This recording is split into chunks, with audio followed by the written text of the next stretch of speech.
Dad named me after a song. He likes structure and formation, so for him music always made sense. Guess that's why he named me Lyric. I remember being a child and playing in the backyard. We would romp around playing pirates or whatever. The funny thing is, I never remember Dad being there. Like, I remember his presence, and as a kid I never knew how to act around him. I love him, I do. It's just sometimes I feel his mind is somewhere else. I remember when we were both younger and wild, every little thing turned into an adventure.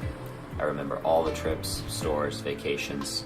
They were all fantastic. I fell in love with this man who wasn't afraid of anything, or anyone for that matter. He was the first to roll out of bed and get into trouble.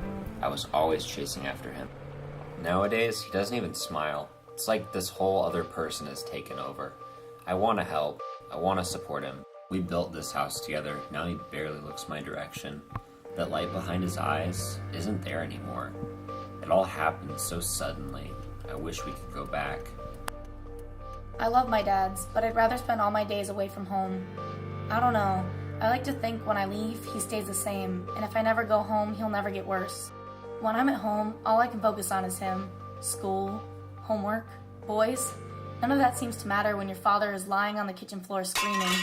As we got older, things happened in the family. It's like he started to unravel. Don't let him catch me saying this, but before he was officially diagnosed, he took off running in the shopping mall, threw off his clothes as he ran towards this glass perimeter. So here I have to scoop up our 4-year-old and take off after him. He's standing at this railing with his arms out to his sides. He was staring ahead, just staring, but there was nothing there. Now keep in mind, this is in front of everyone in the mall. Upstairs, downstairs, everyone just staring. What do you even begin to say in a situation like that? There's absolutely no excuse to make in that situation. I was petrified.